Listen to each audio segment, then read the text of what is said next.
Good morning, members of the committee. It's just 9 o'clock, and I would like to call the meeting of the Public Accounts Committee to order. We have with us today witnesses from the Department of Health and Wellness, and the subject is the Colchester Regional Hospital replacement. And before we begin with an opening statement from the Deputy Minister, I'd like to start with an introduction of our members that are here today, if we could, beginning with Mr. Ramey. Gary Ramey, Lunenburg West. Matt Wynot, MLA, Hammonds Plains, Upper Sackville. Brian Scabar, the member for Cumberland North. Good morning, Clary McKinnon, MLA, Pictou East. Good morning and welcome. Howard Epstein, MLA for Halifax, Chebucto. Good morning, Keith Caldwell, MLA, Preston. Alan McMaster, MLA for Inverness. Chuck Porter, MLA for Hants West. Diana Whalen, MLA for Halifax Clayton Park and Chair of the Public Accounts Committee. And we have with us some support as well. Andrew Atherton, Audit Principal with the Office of the Auditor General. Al Horgan, Deputy Auditor General. Darlene Henry, Committee Clerk. I think perhaps what we'll do for the other introductions is leave them to you as in your opening statement, if I could. And with that, I'd like to turn it over to Mr. McNamara to give an opening statement about this subject for the committee. And I will mention we all have copies of this statement as well, so we can follow. Thank you. Thank you very much, Madam Chair. Good morning, members of the committee.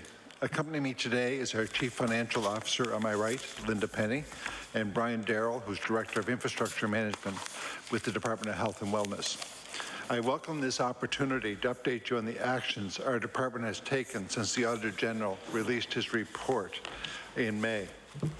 We at the department, along with our minister, welcome the recommendations of Mr. LaPointe.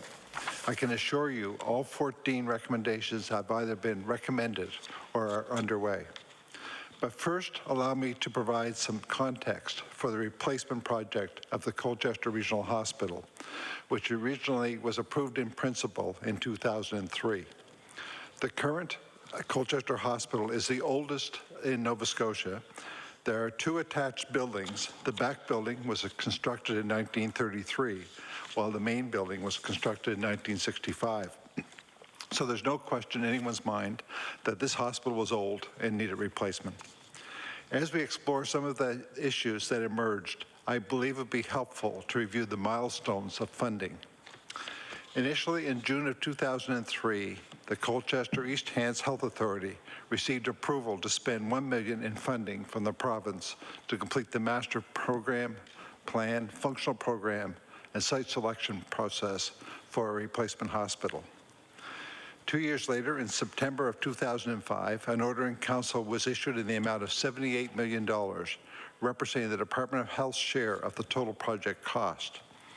The total project, by the way, was $104 million, with the 75% share for the department being $78 million, and the district's share at $26 million. In August of 2007, an order in council was issued for an additional $51 million. This increase was not cost shared, and the department's share of the additional funding, which brought our budget at that time to $155 million and fully funded by government. In November of 2008, an order in council was issued in the amount of $3.4 million to include an MRI unit in the facility. This additional program was added while the project was under construction. The total cost was $5.2 million, with the department's share at $3.2 million, and the district sharing 1.8. Obviously, when you add a piece of equipment in the middle of construction, it's going to add increased cost to any project. In August of 2009, Health Authority announced that it needed to revisit budget and tender documents for mechanical and electrical trades after responses to the tender call for both trades came in well over budget. There were a number of factors contributing to this budget pressure, including a spike in the construction cost and the fact that few firms were able to respond to a project of this magnitude. As well, during this period of time, the Department of Health was involved in the process to add new long-term care beds, as well as other infrastructure projects. This construction of new schools was also a factor, so it was less competition in order to be able to participate in these projects. In February of 2010, the Department of Health announced additional investment of $25 million, which will allow the project to move forward and hopefully to completion. Once again, there was no cost sharing, with the full amount funded through the Department of Health and Wellness. We can always benefit from hindsight. It is clear that this is a case of lessons learned over the years. To be frank, at the time, the Department of Health and Wellness lacked the necessary experience or resources to monitor such a large construction project, and we had not built a new hospital in some time. Nor, quite frankly, did the Colchester East Towns Health Authority have the project management experience. As the Auditor General pointed out in May, consultants were hired to help, but the assumptions presented were not properly challenged. We agree with the Auditor General's observation, and I know our staff fully cooperated with him throughout this audit.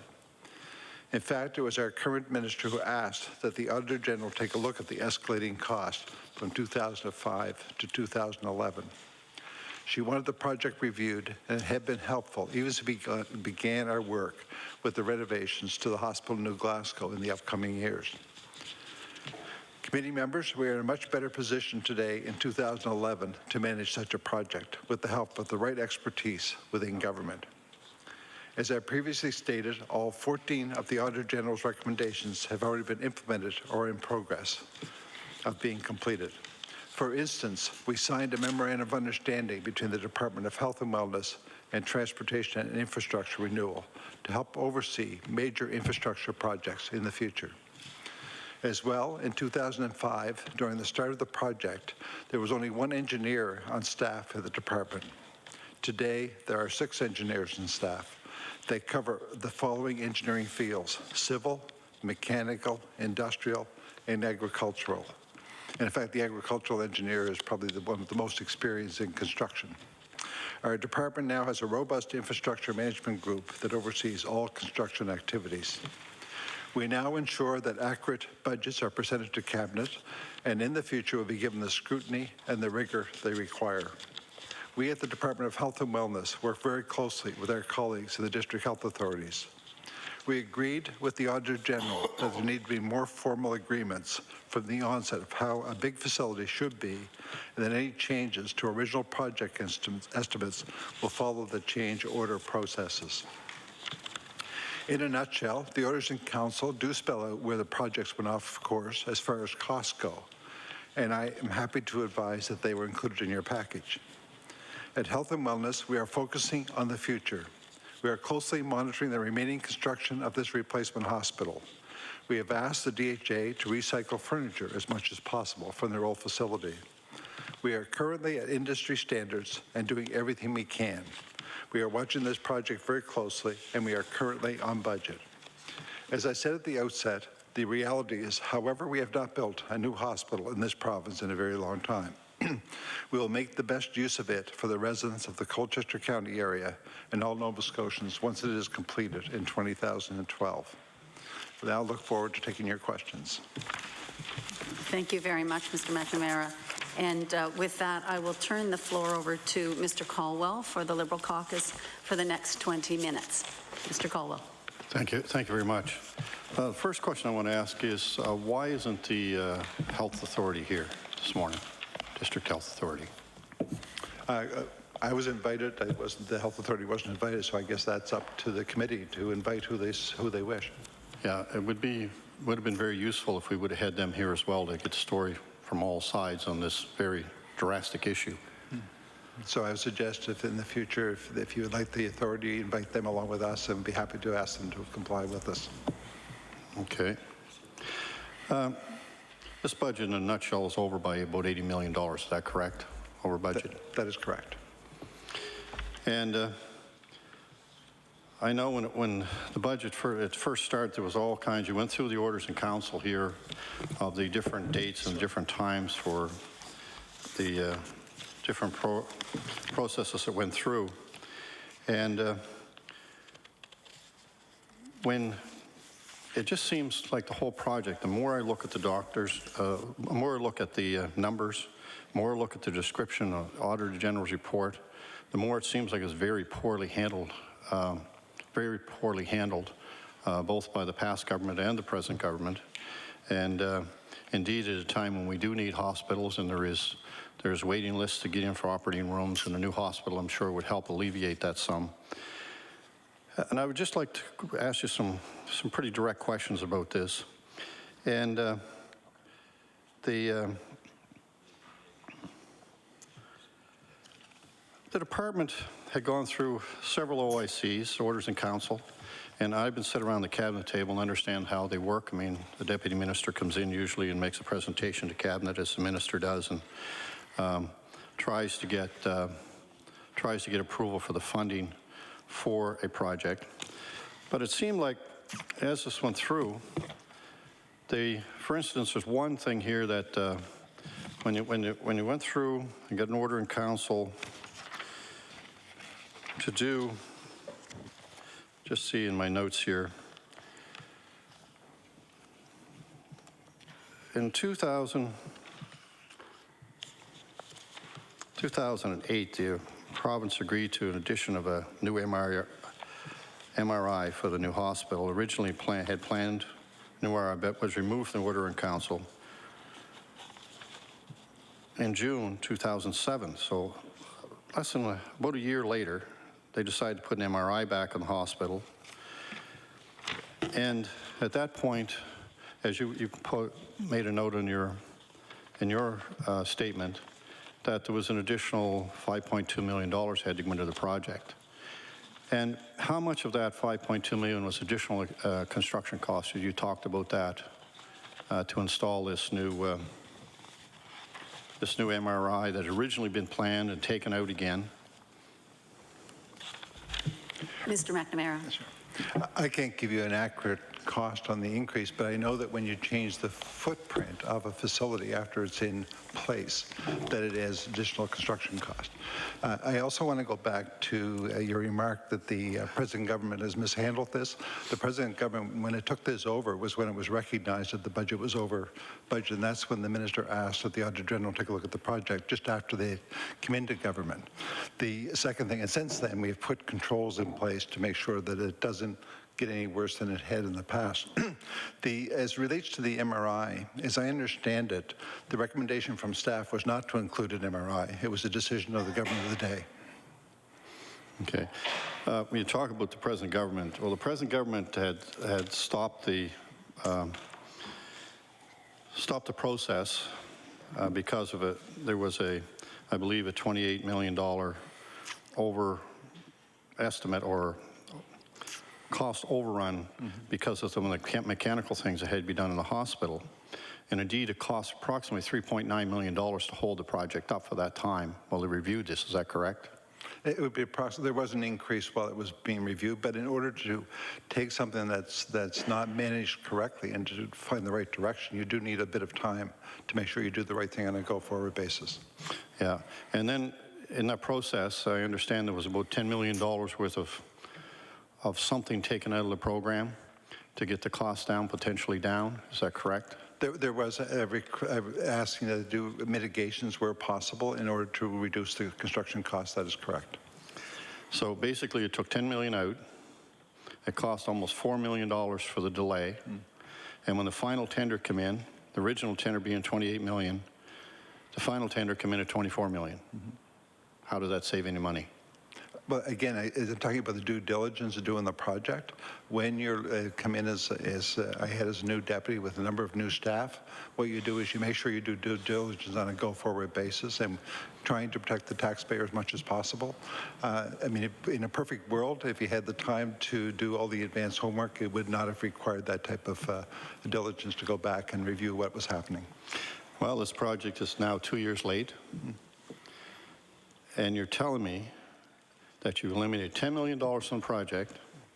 It cost almost $4 million to delay the project. Your bid still came in only $4 million less than it originally did for the things you were trying to save. So the hospital is less equipped with $10 million worth of equipment or structure or something in there that wasn't there. So it basically cost $14 million to save $4 million.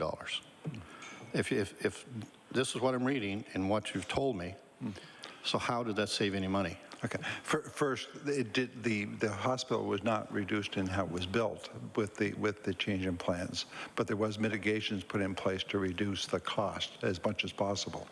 Again, I'm going back to when you come in looking at a project that is out of sync by the amount of dollars it was, you have to go back and do due diligence, and that's what this minister asked us to do, and which we did do. But in the meantime, you hired 2 consultants to look at this, 2 consultants, and were the cost of those consultants included in this overall program, or is that something the department paid separately? No, it would be included in the overall cost. The overall cost. So the consultants didn't do the job, or the department didn't do their job, or the executive council didn't do the job on this whole project. As you said in your own statement here, this is very poorly managed, very poorly managed. Don't disagree with you, and I guess you'll have to ask the last government how they got out of control.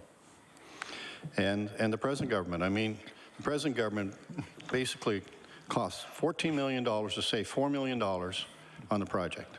How is that good management? Tell me. I'm trying to tell you that the due diligence that was done to make sure on a go-forward basis is what this government did and what the staff in the department did. Were the consultants paid or being paid that were hired to do this due diligence? And when it cost $4 million to hold the project up, and plus a 2-year delay in the opening of the hospital? Unfortunately, consultants don't work for free. But yes, it did cost us some money to get them to help us to make sure we're doing the right job. Was there anybody, and I repeat, anybody, now or in the past, held accountable for this mess in government? Is there anybody? This is a question I want an official answer, written answer on.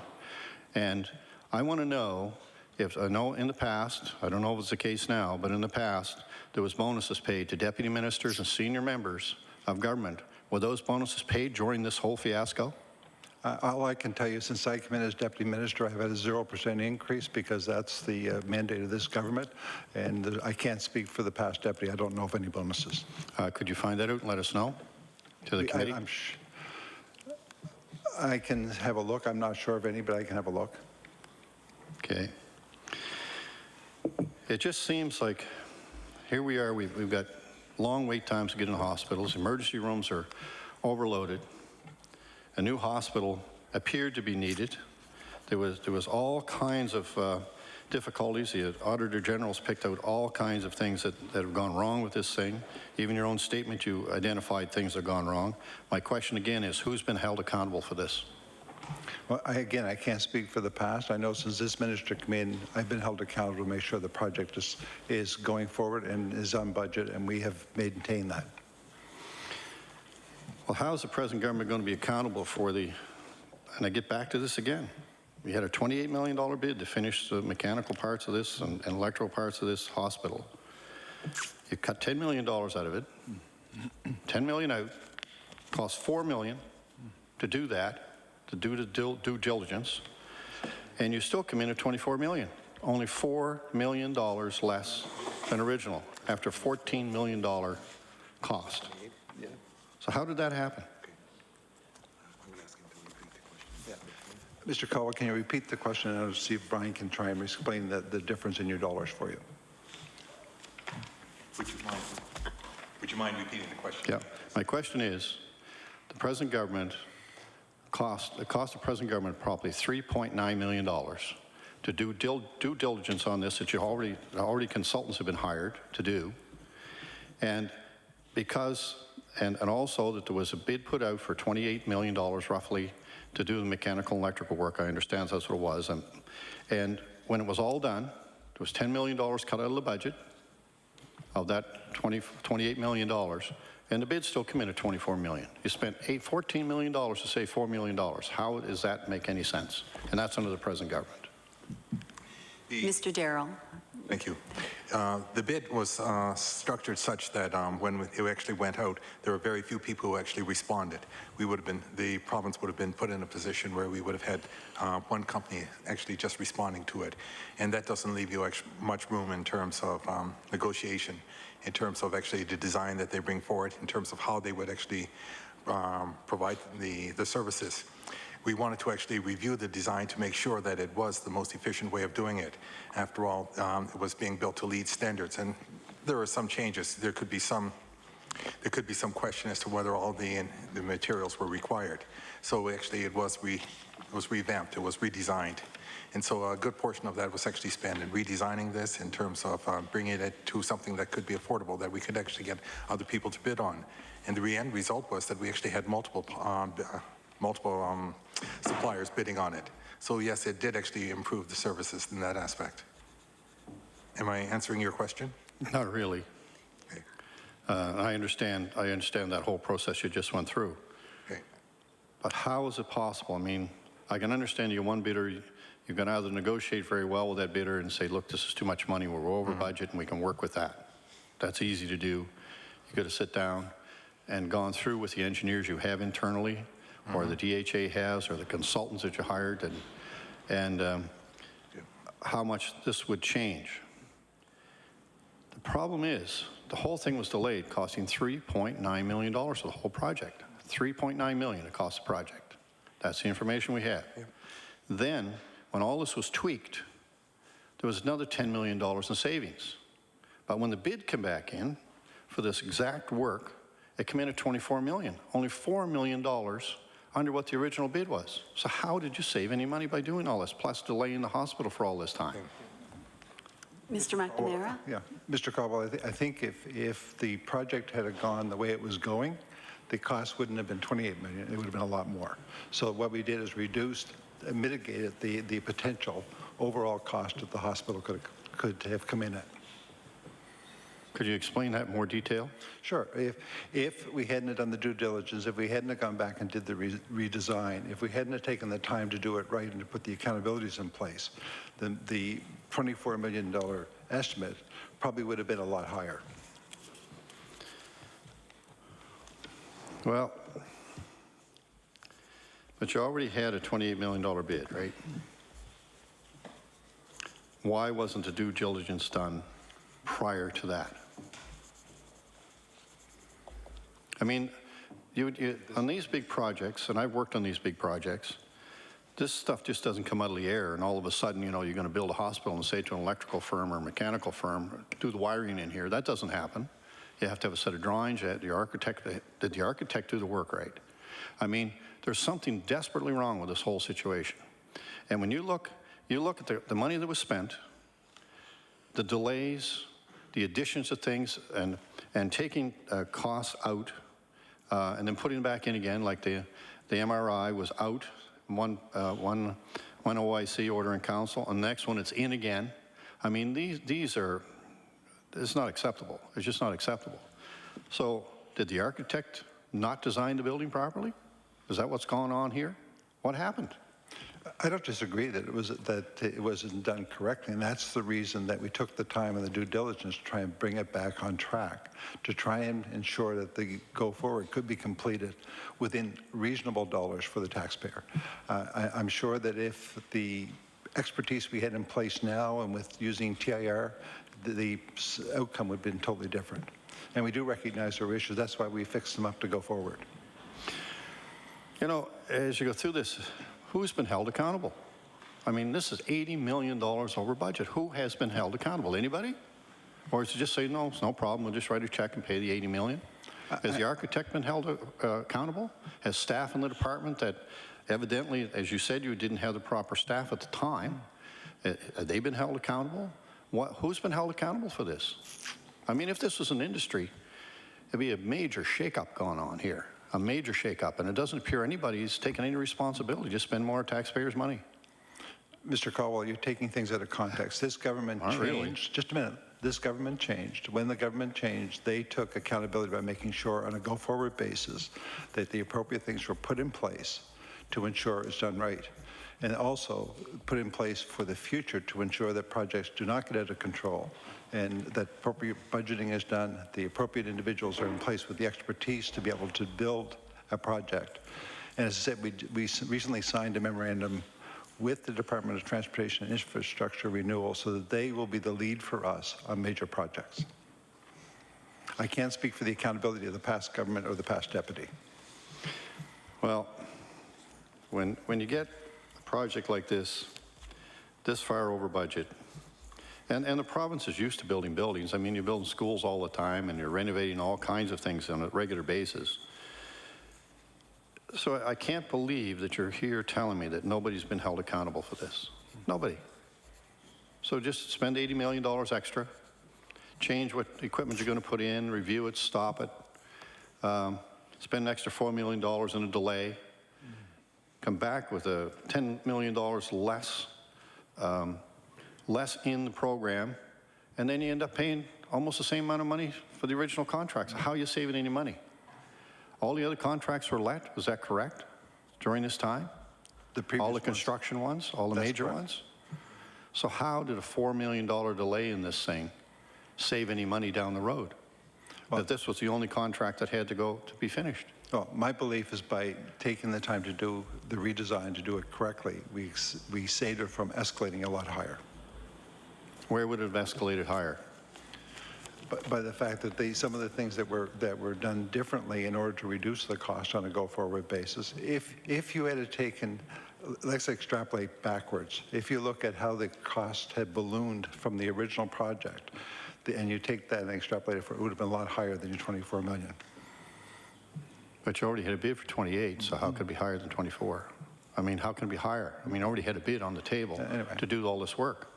So how could it be any higher? The reduction with the work brought it down some. Granted, I mean, nothing is perfect when you're trying to fix a project after it's in construction and you're trying to do something at the very end to maintain and control cost.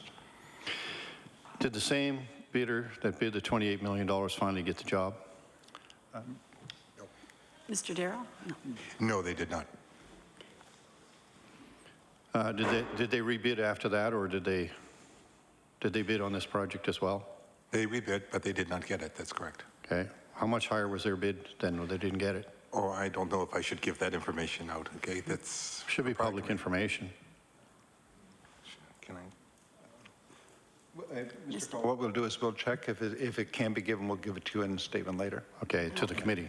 Yeah, we'll put that on our list. I'm just not sure of the protocol on that, so I don't want to. Okay, that's fair enough. I got no problem with that. 1 minute left for Mr. Cole. Well, as I go through this thing, it all comes down to accountability. It appears that the present government, the past government, the Conservative government in the past, had made some pretty serious mistakes on this, and I totally agree with that. But I still can't see how you can take $4 million in delays to hold this project up when you already had a bid for $28 million, and I have no idea who the bidder was or anything like that, and it doesn't matter. And then you come back, cut $10 million out of the program, and you come back with a $24 million bid. There's something wrong here. There's something desperately wrong. So $14 million was spent, plus a 2-year delay in opening the hospital, probably because of this, in order to save $4 million. So something doesn't add up here.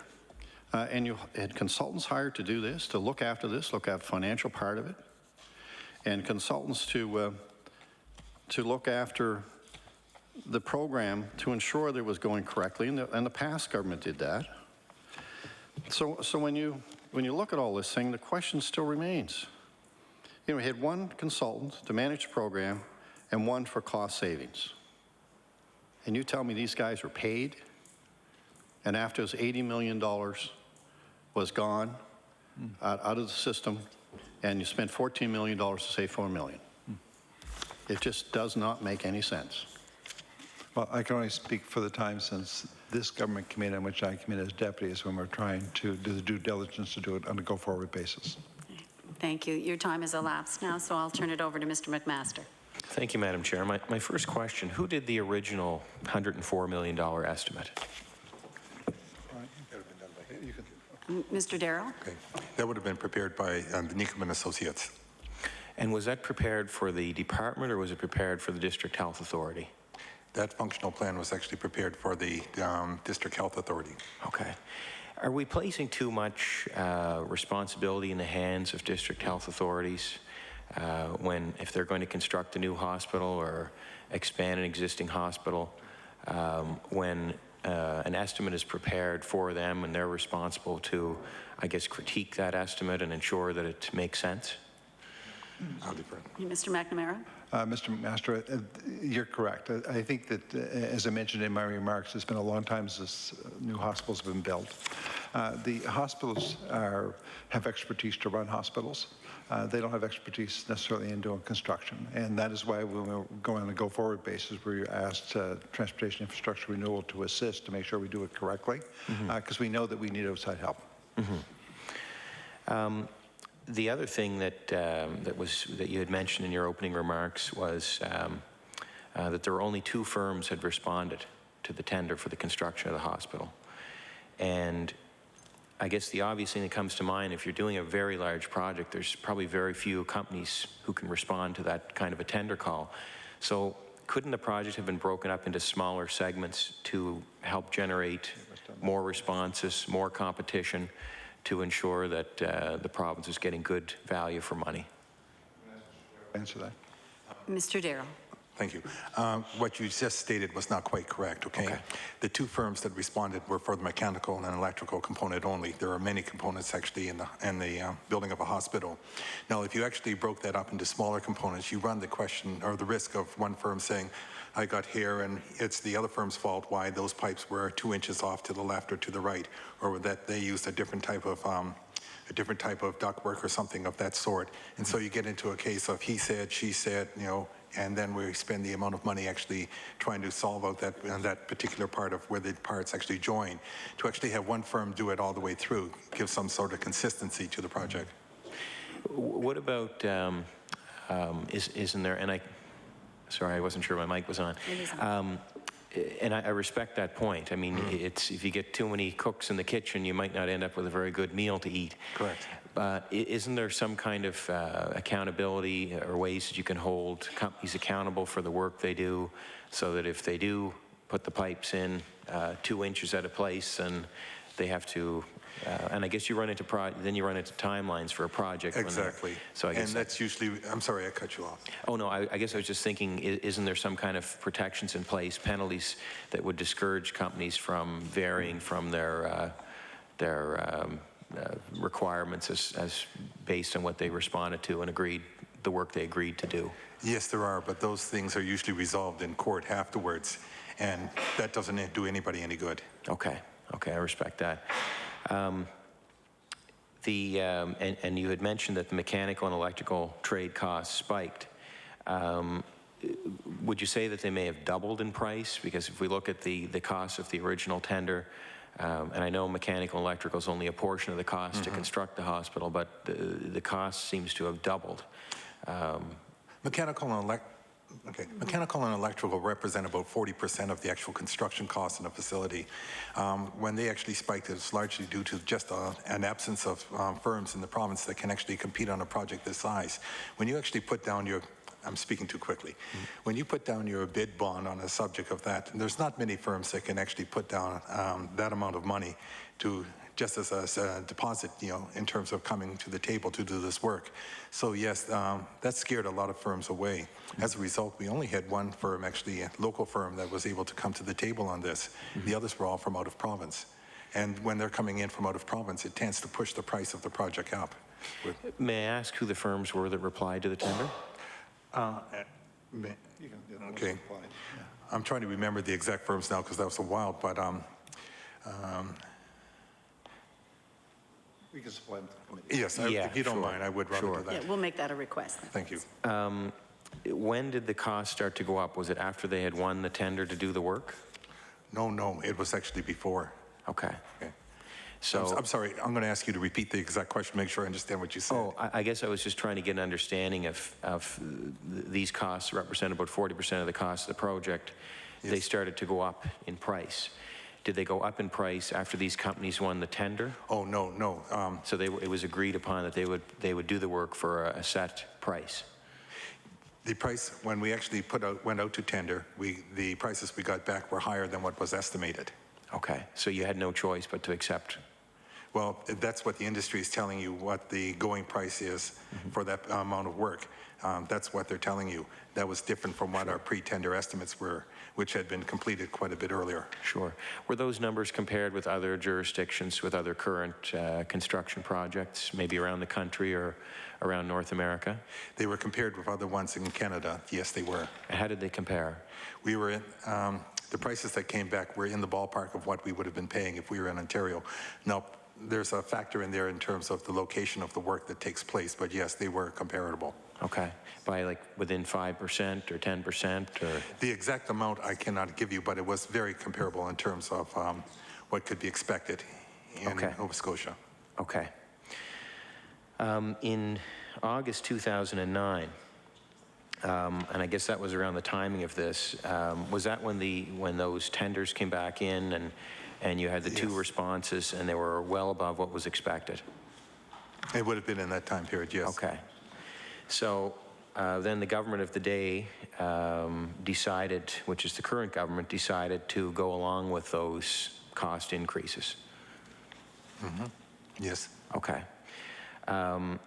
So there was was there any way that they could have at that point said, well, wait a minute, this project is well beyond what was expected. What can we do now besides looking forward into the future and changing estimate and tendering processes? What can we do now to keep this project from further increasing in cost? The province actually went through a value engineering process where we actually took a very critical look at the design that was before us and said, what can we actually eliminate or reduce that would actually get the project to be completed, but yet actually cut the cost back. And that was a very tough exercise. We actually looked at a lot of the features that were built in. I mean, it would have been a very nice operation. It had a lot of redundancy in it that would have made it a very state-of-the-art building, and that was actually removed. It was pulled out, and actually we're settling for something that's functional. It's going to work very well, but it's not as sophisticated. So if you look back on this, it seems to me that the original estimate was just way off. The original estimate was off. Yes, it was. And there was I should remember this because I just asked you a couple minutes ago. But who did the estimate? Was it contracted out? Was that? No, the estimate was actually prepared by Hanscom. So have you had any conversation with them since to find out why they were so off in their estimate? Actually, that was one of the questions that was discussed. And they said, well, they have actually hadn't paid as much attention to some of the details as what they had thought they had. And there were some intricacies in it that they hadn't properly accounted for. Okay. Is there any recourse through them for giving such a low estimate to, because, I mean, they've obviously been paid for a service, which they've supplied to the province, which, if we look at things now, wasn't that helpful to the province? That's correct. And as to that recourse, I honestly, I'd have to defer to our legal experts. Okay. I'm sorry. Is that something that we could hear back from, maybe in writing back to the committee? Mr. McNamara? Yes. Yeah, and one other point I'd like to make too is, and I guess one of the lessons that's learned, and this government has changed the policy, is announcing the total cost of a project up front. Because what we've learned is the firms become very astute at being able to figure out what their share should or might be. And so in the future, you'll never see the total dollars of a go-forward project. So that doesn't, so it doesn't give an advantage to construction companies. Yes, you don't want to reveal your cards. That's correct. Now, and in your opening remarks, you had mentioned that there wasn't a lot of experience in the Department of Health at the time around construction of a hospital. And in fact, this is the first new hospital built in many years. Like, the first thing that comes to my mind, like, why would the province have that kind of expertise in-house anyway? Why wouldn't the province look outside to contract for that service towards somebody who would be, you know, who specializes in that activity, somebody with a good reputation, who would be able to bring that kind of experience to the province? I can't speak for the decision of the department at the time, not being there, but this is one of the things we recognized too, is when we had to increase the individuals we had. Secondly, that we had to go to a department that had the expertise in building. For example, transportation infrastructure renewal was heavily involved in building new schools. So they had a lot of expertise that were not involved in. I said I can't answer for why decisions were made at the time. The other thing that is fair, even though we only had one engineer, the poor individual was also hampered with the long-term care beds that were being built around the province at the same time as well. So the burden on that one individual was overwhelming, I'm sure. What about the idea of, I should remember the term, and you know, when a contract is put out, like a design and build contract, I guess it's called. That way you're kind of putting the risk in the hands of the company that's doing the estimate and the construction. What about looking at that sort of an arrangement? Mr. Darrell? That would be something that would actually be determined by the district health authority who actually signed the contracts. There are some real risks when you go that route because you draw up the specifications initially, and if there are any changes, and as we've seen throughout here that there's changes to the concept, they don't respond to them, and if they do, there's a significant increase. Right, right. Can I add? Mr. McNamara. Can I add to that? Going back in my history when I was involved with the Camp Hill Medical Center and the Veterans Memorial Building, which was built sort of along that line, and one of the things we found, which created a lot of problems, was that contractors left out doing things in order to be able to bring the cost. So, for example, there were air handling systems that didn't go all the way where they should have. There was exhaust fans that were not put in the mechanical stuff that you wouldn't see until you actually had some difficulties with the building. So we have to be careful in which way we go. So you can put a risk out, but unless you've got the real due diligence and 100% of what you're doing, it can create issues. So we have to be careful. Okay, okay. I guess when I think about it, is there not ways that you couldn't have like a company that's doing the construction work and another company that's overseeing it, and you have penalties in place for going over budget or for work not being completed to spec, so that they both have a vested financial interest ensuring the project is done properly and on budget? Yeah. Well, again, hopefully TIR will look at all the different options and come forward with the appropriate way to do it. I think they have been closer in bringing projects in on budget if you look at the schools. And so our belief is by turning these larger projects over to them will give us that expertise to be able to do it right. Are there other hospitals currently under construction that are over budget? No. No, as a matter of fact, we're currently on the Inverness one. We're fairly close, and that's one where we've made some great savings because it involves, as you know, the nursing home and the hospital. We'll be able to have one kitchen instead of two, one laundry instead of two, one mechanical system instead of two. So there is also operating savings in a go-forward basis. So at the moment, no, there's no major, and so there's no major projects other than that one on the go that I can think. The cancer bunkers, again, they're still significant dollars, around 20 million, approximately, but they're on budget. They're on budget, and those. And I understand Lillian Fraser came in under budget. And those budgets haven't been modified or re-estimated, so they're within budget of a new budget estimate. They're to their original budget estimate. That is correct. Okay. Thank you, Madam Chair. I'd like to pass the remainder of my time over to my colleague from Hants West. Mr. Porter. Thank you, Madam Chair, and thanks to the committee this morning for coming in. Just a few questions to start. I don't think I have a whole lot of time left in this round, but 6 minutes. 6 minutes. Thank you, Madam Chair. How many projects are on the go right now that TIR is now managing versus or have picked up where whatever? On TIR is none yet because we haven't had any of that volume. It's with the memorandum with TIR would be projects at 20 million or more, unless there's we may have smaller ones if we decide we do not have the expertise for the ones. But for example, the cancer bunkers at both Cape Breton and Capital Health are in the closer to the 20 million range, and that didn't require a TIR type of expertise. When did you put that policy in place, Deputy? That's come in since well, the memorandum has just been signed recently, but we've been in discussions with TIR since the Auditor General's report came out. So what about other projects? There have been other projects done, some fairly significant projects, and I'm aware of one, obviously in my backyard with the Windsor Elms Village. which was a fairly long drawn-out project, but a very good project, much-needed project. If I recall, that was somewhere to the tune of $36 million or thereabouts, give or take a few dollars. Can you tell us where that project came in? Was it on budget, over budget, or under budget? Mr. Darrell? That was right on budget, yes. Right to the dollar on budget. Within a few pennies, okay, yes. What's a few pennies? Oh, we're talking, you know, I'm seriously, it was right on budget.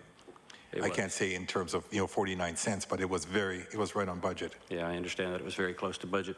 That was a very long, drawn-out, painful process with an organization there that did more due diligence than I've probably ever seen in any project. A very well organized committee, knowledgeable committee, great experience there, et cetera.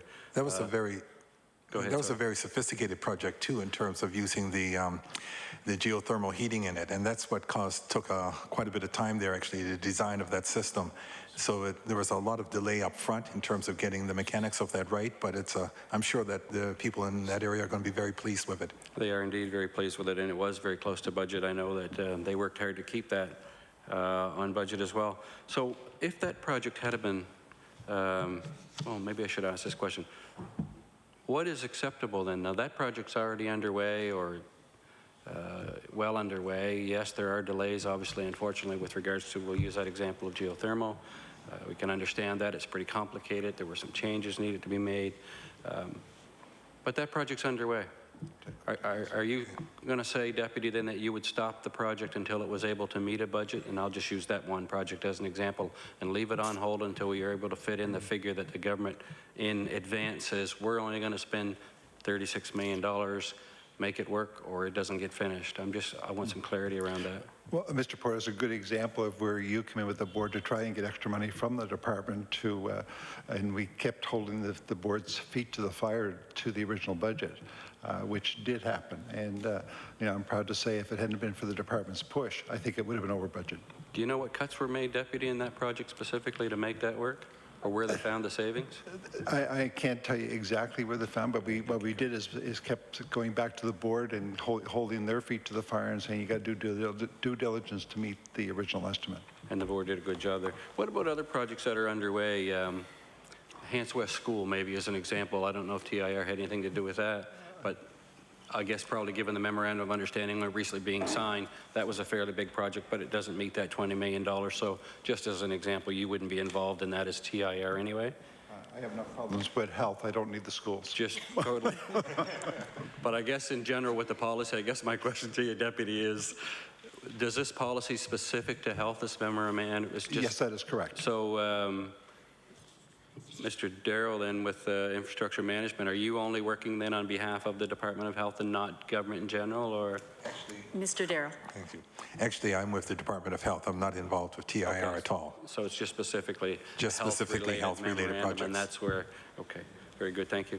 So what other projects are there? There are no other projects that I hear clearly that you're working on currently? Oh, no, we have over 30 projects. Well, depending on whether it's today or tomorrow, we have 31 projects that are out on their books at this moment, and one's just being completed as we speak. And what are can you just give me a couple of examples of what some of them bigger ones might be that you're involved in? Certainly.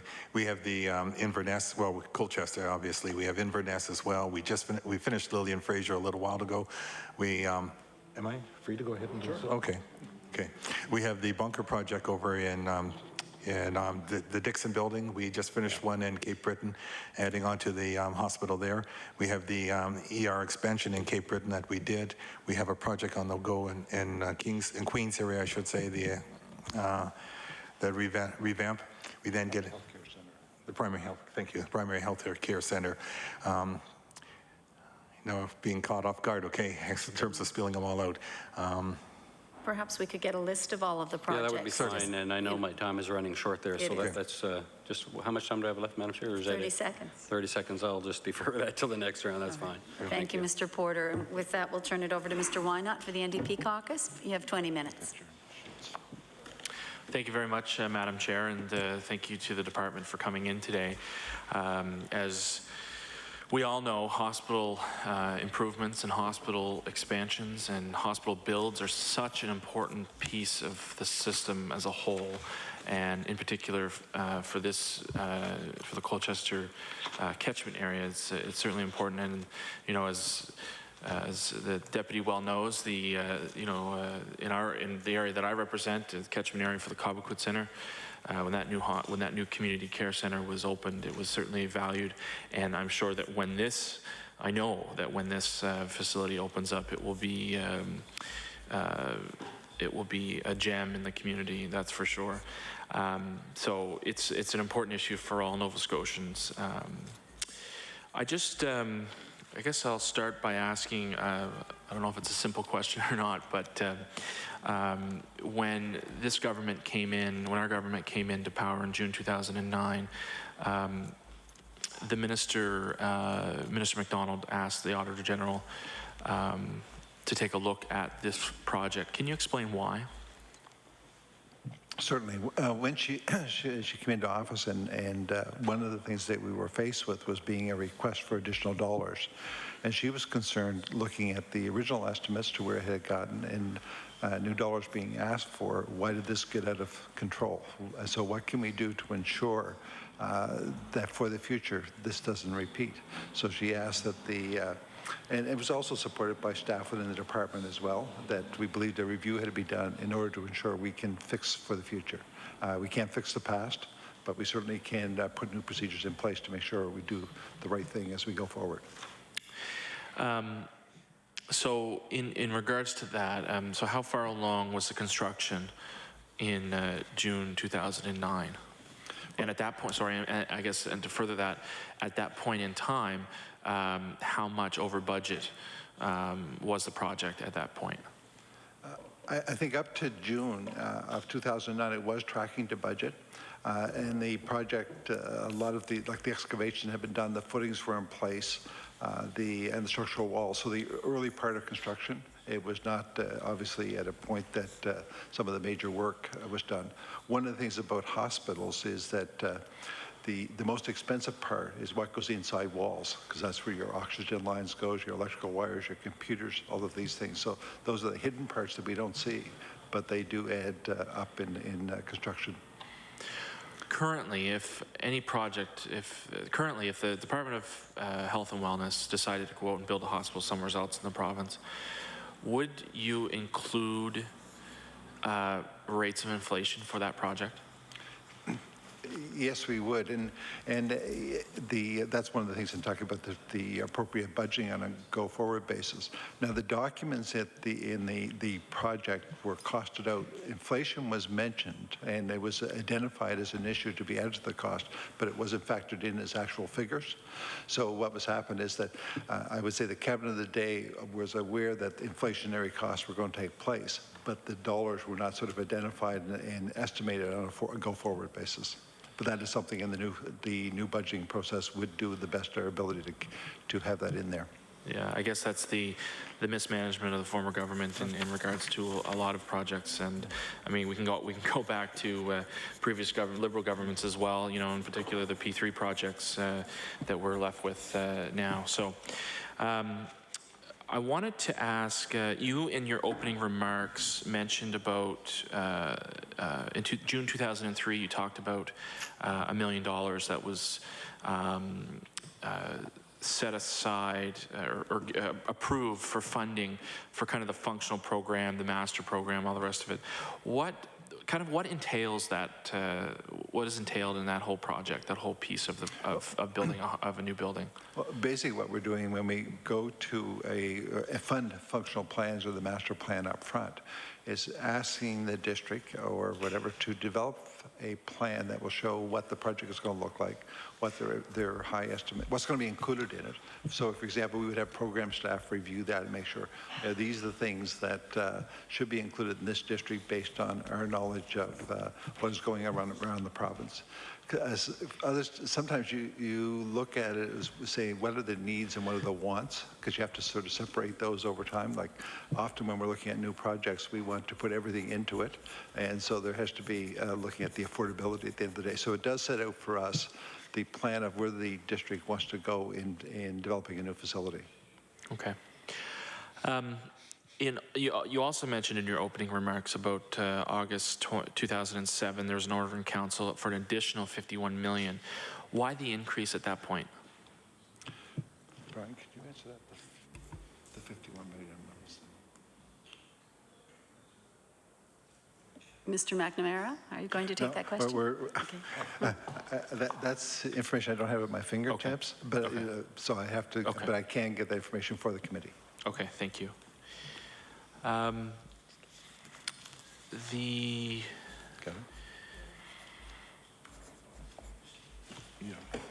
So the Nova Scotia hasn't.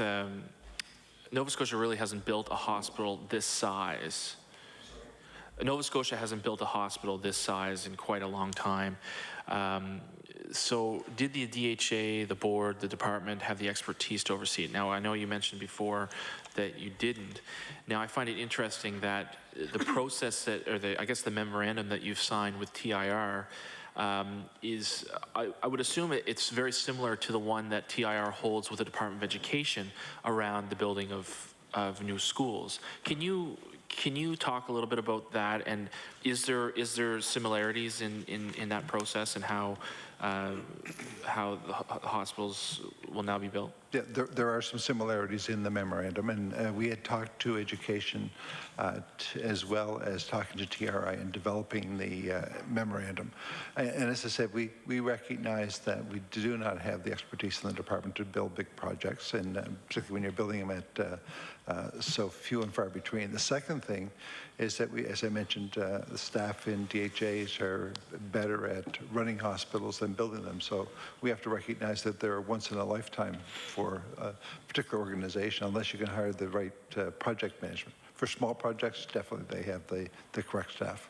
And so this was one of the things we knew when we saw the Auditor General's report. This is a better way of protecting the taxpayer on a go-forward basis. Okay. Let me be clear that no one is arguing the need or the previous need or the need for this hospital. This is an important piece of infrastructure for that district. However, direct question, I guess, is the replacement of this hospital, was it the right size? And if not, what aspects of the hospital are overbuilt? Are there features that shouldn't have been there at all? Were there investments that were made that were just strictly political? Can you talk about that a little bit? Okay. Well, the Colchester Hospital is larger than the original hospital. I think some of the amenities in it are important and recognize the needs in that community. For example, expanding the ER space. The original emergency room was built to handle about 20,000 visits a year. They're up around 30,000, so it is. Those are appropriate. I think if it's hindsight is sometimes easier to look at a space and say, what should we do? If you look at the amenities, and I would call some of the niceties, for example, the expanses in the entryway, large window spaces, areas to clean. They may not be the best decisions in these economic times. They may have been something that would have been appropriate at that time, but I can't speak to that.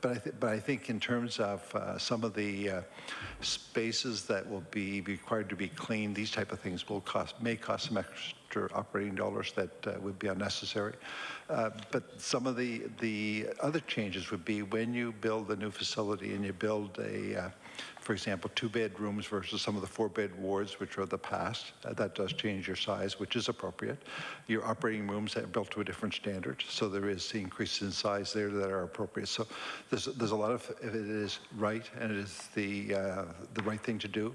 It is also my understanding that the district on its own decided to enlarge certain areas on its own, which added to some of the cost, and these were issues that had not gone through the department approval process. And so this is something as well we'll have to look at in the future to make sure that we work with the appropriate districts to make sure that the original plan is adhered to. How much did the community fundraise? Because I know oftentimes with these sort of projects, the community does fundraise. Can you, I forget. They raised 25% of the original estimate, and they raised 25% for the MRI. But our policy on a go-forward basis is that every community is to raise 25% of both the building and equipment. And that is a policy that is in place and will be enforced for all go-forward projects. And how long has that been in place? Since this government has come in place. Well, it was after the Colchester decision, to be honest. Okay, Yeah. all right. So I guess now that we know the hospital is larger than what it originally was, in regards to the actual physical size of it, what impact will the new larger hospital have on going forward on the operating side of things? Not only on operating, but on the staff, their working environment, and those sorts of things. Can you talk a little bit about that? There wasn't. We know that the operating costs environmentally for cleaning the additional space, about $1.7 million, that's been approved. So we know that that's an additional operating cost. We also know that there are some spaces in the facility that have been built for other reasons that probably will not be funded operationally up front. But this is no different than Dartmouth General, which has some additional spaces that are still waiting to be expanded and utilized into the future as we can afford to do it. And at a time of a tight operating expense, particularly when we're asking districts to reduce their budgets, it's very difficult to fund new programs until we're in a better fiscal situation. So now I would assume that when under the previous government, when increases budget increases were given and the hospital was getting larger and larger and larger, would that information not have been shared with that government at the time? I'm not sure, to be quite honest. And as I said, some of the increases came about because of, like the MRI, for example, being added mid-construction, and that's probably a decision that, as I said, was not recommended by staff and is not probably something that would have been supported today to be put in Truro. Not that it's a nice amenity to have, but there's probably, if you're going to spend money on MRI, there's probably better locations. If you were looking at, but I would expect some of the additions done by the board were probably not known by the government of the day either. Okay, all right. So why didn't the department or the minister at the time scale back the project once it was discovered to be overbuilt and over budget? Well, it was built using a construction management project, and the method involved tendering at the phases that were put out. I mean, the over budget aspect, I can't, because we were not on a daily basis monitoring the project. I think that we depended on the district to do that, and that's why the new monitoring system we have in place, for example, Brian and his team making sure they meet with the district on a regular basis, see where the project is, see where the budget is, so that we know that we are working with the district to ensure it meets our new target.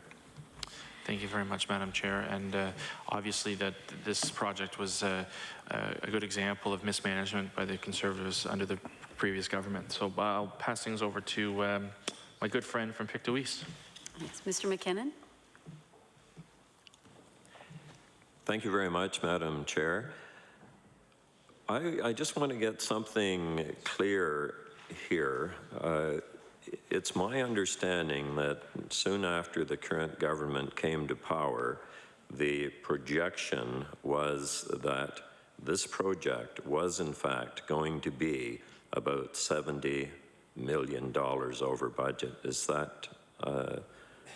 Is my understanding correct? So do you want to tell us? I'm going to ask Linda just to answer that question. Ms. Penny? The approval that came before this government was the additional $25 million. So it was within months after they've taken power. But soon thereafter, we were looking at something in the order of $70 million in an overrun. It's my understanding with contracts that were let and so on.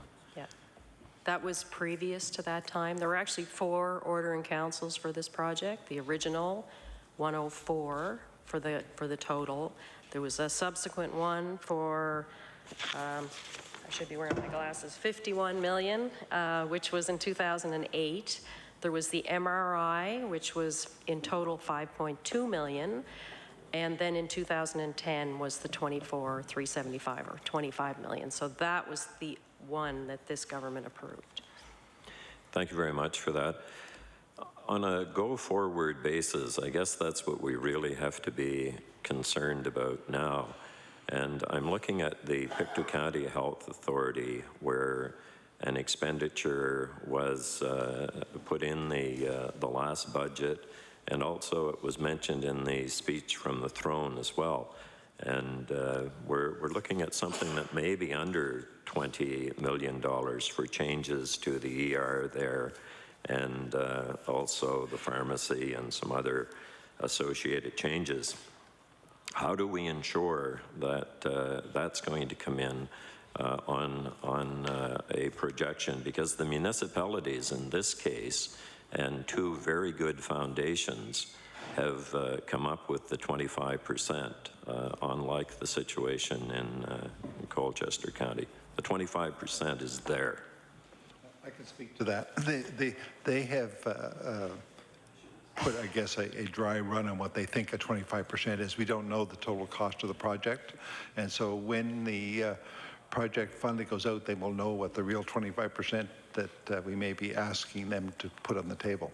And as I mentioned earlier, the cost of the full project is something that was a speculation, and we're trying not to get into a speculative business so that the tendering doesn't follow the appropriate percentages.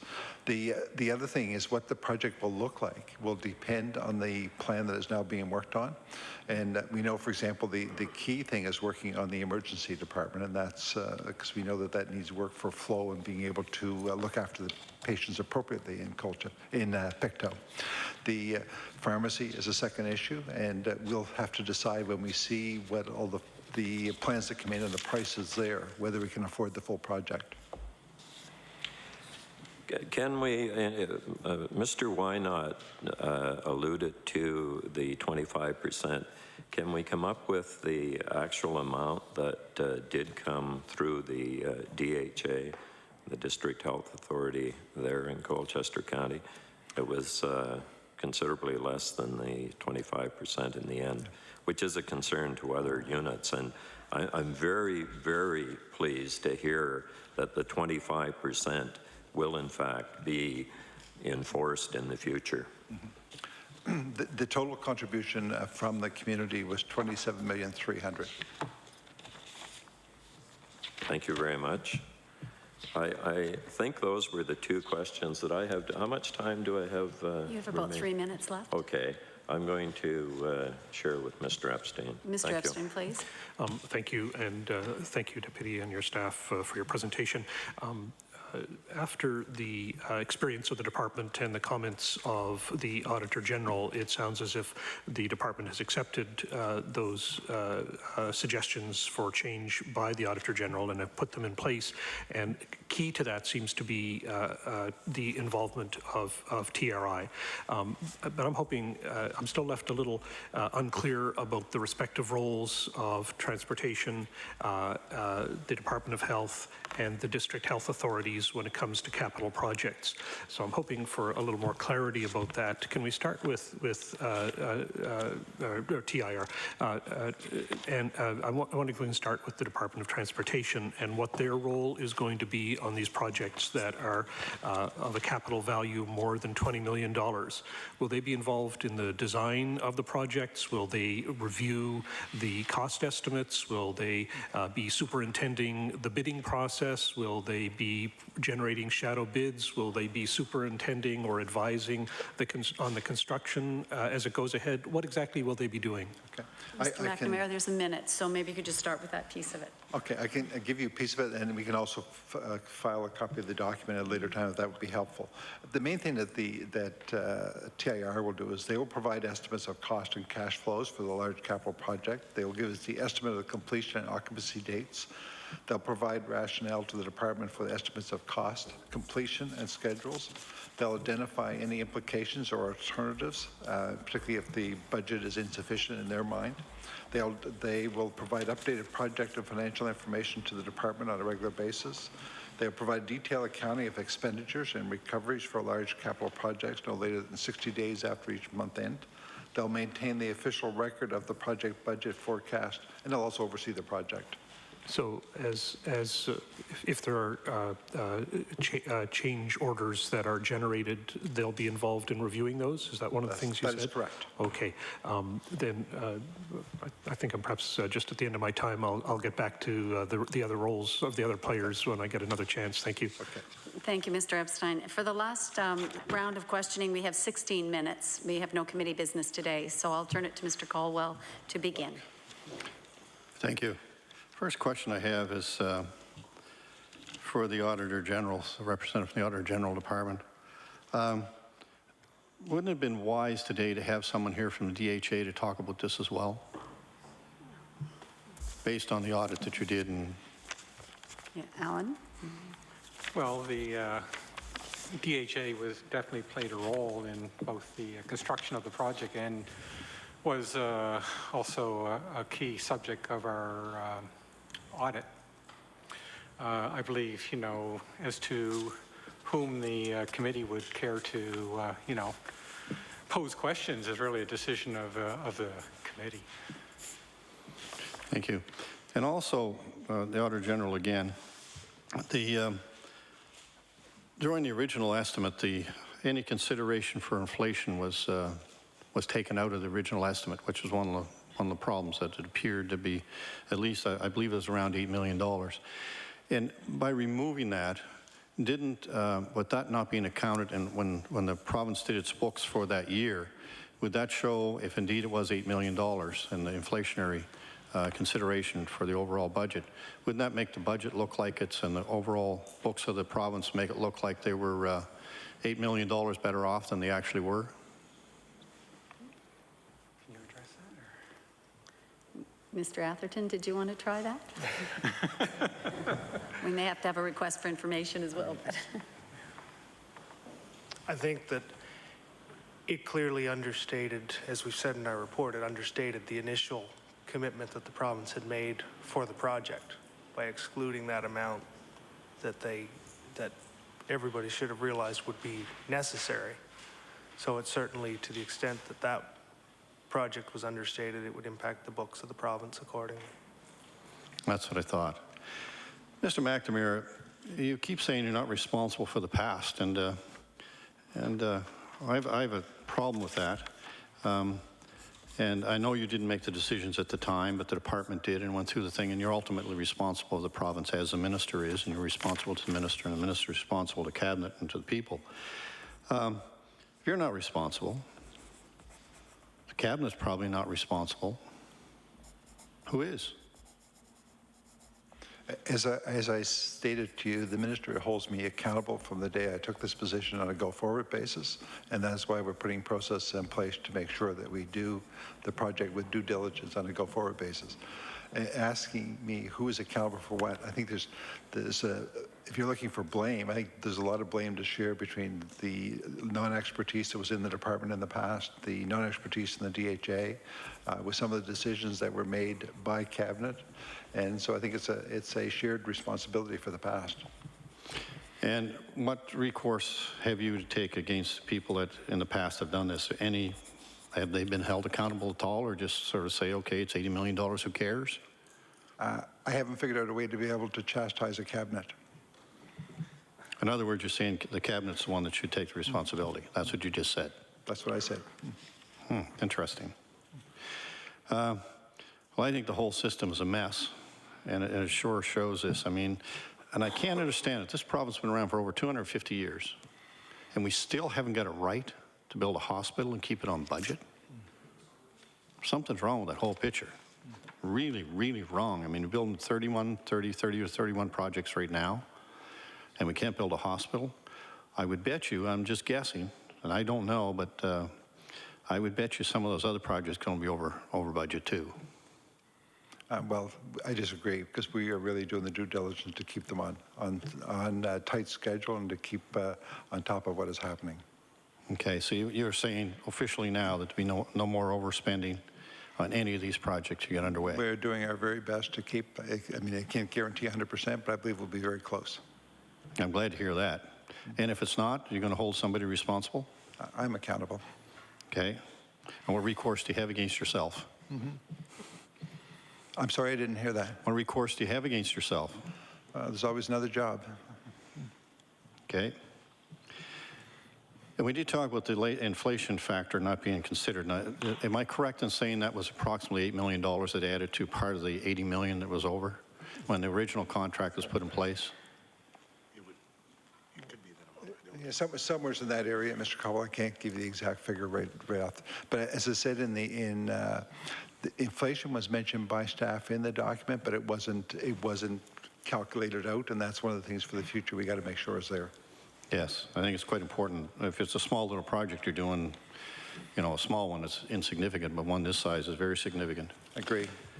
I've got to get back again. I've already talked about this 4 or 5 times. I'm going to talk about it again. So I listened to my colleagues from the NDP here trying to defend what's transpired here. Please explain to me how a $4 million delay in the project, $4 million extra cost, $10 million removed from the project, and you still come with electrical mechanical contract of only $4 million more than you started, less than you started with. How is that possible? It really made any sense to do all this stuff. Well, I'm going to try again. I'm listening very carefully. Okay, good. If we hadn't done the due diligence, if we hadn't done the delay, if we hadn't done the revamping, what I was trying to say, if we had followed the pattern that had occurred up to that date, the potential exposure to the province would have been a lot higher. So I'm saying this is the best that could be done to control a project that was out of control in cost at that time. Okay. That being said, you had 2 consultants hired. Are they still the same consultants now as when you took the present government took power? I've been advised they were just hired for that evaluation. It was for a short-term project. Okay, that was just a short-term project, so they're not there now, or when were they removed? Brian, do you want to take that? Mr. Darrell? Thank you. They were just hired to review the estimates, the bids that we received, to see if they were fictitious or they were being padded or what. Okay, and do you have a copy of their report that you can give to the committee? As I did not receive the report properly, it would the firm that actually is, I should say the DHA who actually received them and who requested it would have it, probably yes. Yes, could you provide to the committee? We will ask the DHA for a copy. Okay, I think that'd be quite useful. Because when were these people hired in this whole process? What date? The exact date I'm not certain of, but it was when we received the estimates that were so much higher than the expected, the pre-estimate, pre-tender estimate. Any idea what it cost for these consultants? The 2 of them. One was to manage the program, and you mean they're not gone either? No, they're gone? There's 2 consultants, one to manage the program and one for cost savings. Okay, no, I'm actually referring to the when we received the tenders that were above what was expected. We had those evaluated by outside bidders to see if there was a case of padding or whether or not those were really what was going on in the project, if that was what the industry standard was. And those are the 2 consultants I'm referring to. Yeah, I was understanding there was consultants have been on the payroll for some time. Is that correct, besides these ones? We have the construction management firm and we have the project management firm. Those are the consultants. Are those the consultants you're referring to? Yes. Yeah, they are still in place, yes. And did you say one of them was a budgeting firm? I said a construction management firm. Okay. And a project management firm. Okay.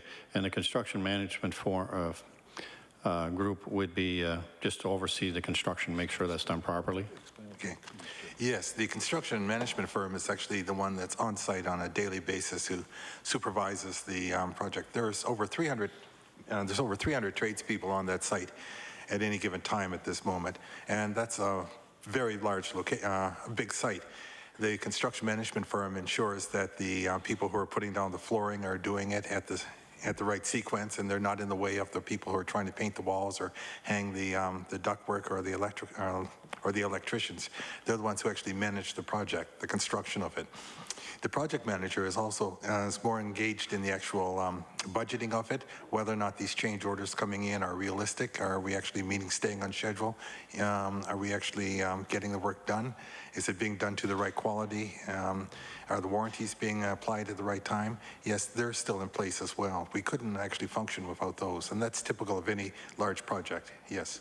Yes, I realize that. And it's important role they do play. Oh, very, yes. So did these consultants, either one, come forward to government and say, we've got a problem here at any time? Oh, yes, they identified, this issue was identified, and we were aware that there's going to be problems, and so we actually started looking for ways to mitigate it. And when would that have been? That would have been back in the February timetable, February of 2009, yes. 2009? Yes. And what were they telling you at that time? That it looks as though that these projects, these tenders are going to come in high. Now, that's a hunch, a guess, a gut reaction in terms of the number of people that were willing to actually bid on it. Yeah, typically these managers understand how it all works and Exactly. and who the bidders are going to be. Who the players are. Yeah, and who they are, and typically what a job this size would cost. Mm-hmm. There's probably a square foot average that you would have, dollar per square foot average you would have for building that size, for the mechanical and the electrical and all the other services. Just an average one that you would use typically. Now, hospitals are quite a bit different from schools, in fact, dramatically different from schools. And that's one of the things that makes hospitals so problematic. If you're interested, just in terms of the air that you actually have in an operating room, in a conventional school or in a residential building, you might change the airflow in a room and maybe 4 times, 5 times in an hour. In an operating room in a hospital, you actually change that 12 times an hour, and that has to be vented directly outside. It's not actually recirculated within the building. So the level of sophistication is dramatically more. In terms of the actual power that you'd have in that operating room, or and for that matter, in many parts of the hospital, you're actually running off an uninterrupted power supply. The only thing that will come close to that in a conventional setting would be at the casino, where people get very upset if there's a power glitch when they're actually using a slot wheel. But hospitals are very, very sophisticated in that. The amount of design involved in it and the amount of backup equipment is incredible. So yes, there's a fair degree of sophistication there. Yes, I understand that, and it's and these systems are, and 12 air exchanges or 3 air exchanges are basically just a reprogramming of the system. No, not at all, because you actually have to remove that air out of that room. So it's not a matter of just reprogramming a system. You actually have to size the ductwork to be able to handle that without creating a vacuum or a low pressure area in that specific area, in that specific room. So it's not just a matter of reprogramming a fan or something like that. No, there's actually a large sizing component, a design element that goes into that. Yes. In the future, I know the department appears to have taken some action to alleviate this problem. And again, after 250 years, I can't believe we ended up with this mess. And all this extra cost, $80 million at a time, when they, schools are being cut, healthcare budgets are being cut, everything is being cut supposedly in order to save money. And yet this continues. Are you confident now that the budget's going to stay the way it is, or is it going to go higher again, or what's actually going to happen that someone will take responsibility for? Mr. McNamara? I'm very confident we're going to meet the budget that we have in place at the present time, and the hospital will be completed, as mentioned, in 2012, and we will be on budget. Okay, I'm reassured, but not totally until I see the final numbers. But I like the comments you're making about the things you've taken. Has government issued any government-wide policies now to ensure this doesn't happen again in other departments on any projects? I'm not sure for other departments. I can just know how accountable the minister is holding me. And in other words, the present government hasn't made a department-wide accountability statement that says all departments have to be held accountable for the work they do now? Having gone to Treasury Board and Minister Steele, we're held accountable, I can guarantee you. That's good. Now, when you go through all this and see exactly what's happened, it just makes us wonder in a time when there's so many things that need to be done in this province, and I can tell you from seeing people in my constituency now, things are in dire condition. I'm seeing people that can't pay their heating bills, can't pay their property taxes, having trouble paying for their homes, and they're working. And this is really, really difficult, because you take $80 million more, and it's probably going to be added to the debt of the province. Would that be correct, that $80 million? That is correct. Yeah. And that means if the interest rate ever comes up in this province, or not just here, but if the money that's borrowed in this province goes, interest rate goes higher, we're going to be in big financial trouble. Is that correct? I'm sorry, I missed the question. With the more and more debt that's been reaped upon the province by the president and past governments, won't this, if the interest rate rises on our debt service charges, make a very serious impact to our ability to pay those debts? Well, I think any time interest rates rise, it impairs their ability to do things. But at the same time, we were working very hard to try and reduce our costs as we move forward, not just in the district health authorities, but within the department. I can honestly say I wish there's a lot of things we could have redone from the past, because we could not be spending money that we needlessly have spent. I wouldn't disagree with that. Your time has elapsed just now, Mr. Caldwell, so thank you very much. And I'll turn it over to Mr. McMaster, please. You have 16 minutes to share, I believe. Yes, thank you, Madam Chair. Is this hospital too big or too elaborate for the community it's going to serve? So, somewhat is in the eyes of the beholder, I guess. I would say that some people will probably describe it when it opens to be a little bit palatial. That would be my guess. I think it could have been designed in a way that was some of the amenities could have been less, and it would have saved cost. And I know that there was, for example, things cut out of the original design that would have added tremendously. For example, I know there was a long covered pedway outside that would have cost a few $1 million that was reduced from the project. So like the architectural design, and I'm not sure who that architect was, built into the plan. So there was reductions from that. So, and particularly looking at our current economic times, I think we would make different decisions that may have been made at the time. If you could go back in time and design it, would it be more like a $170 million facility, or? It would certainly be less.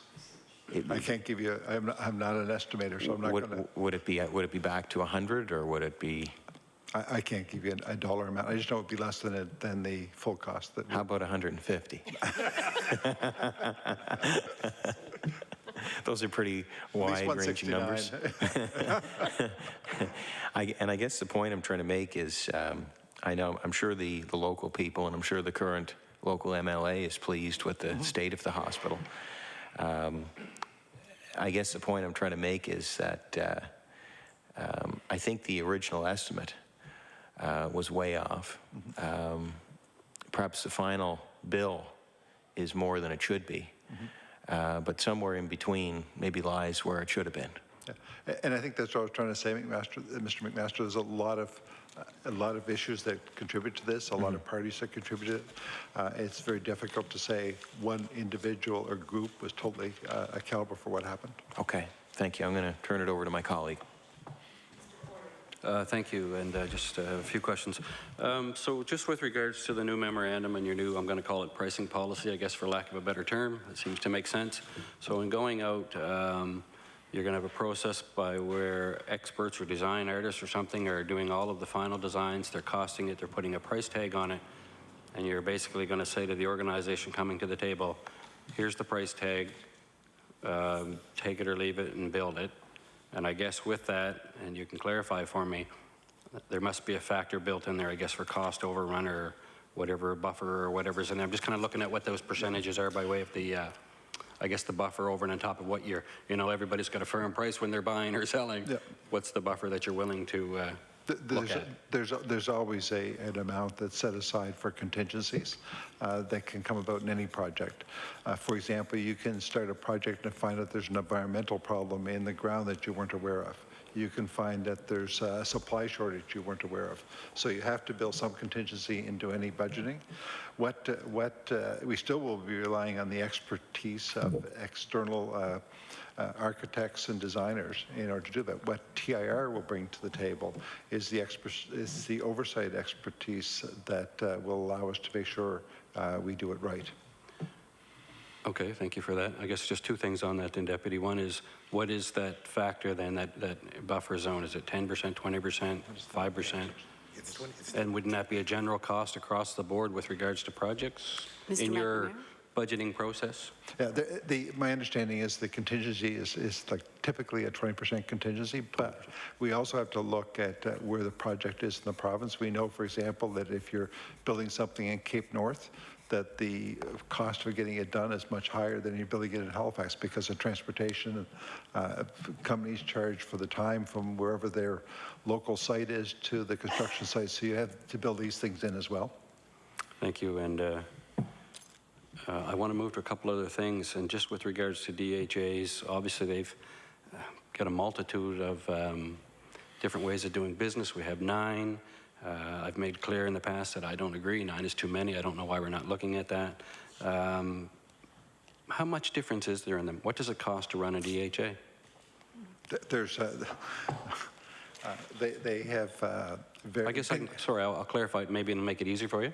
What's the administrative cost to a district health authority? It depends on the district. For example, Capital Health and IWK would show percentage-wise lower administrative costs, but would pay higher salaries because of the size of the... So the larger an institution is, the easier it is to have a lower percentage.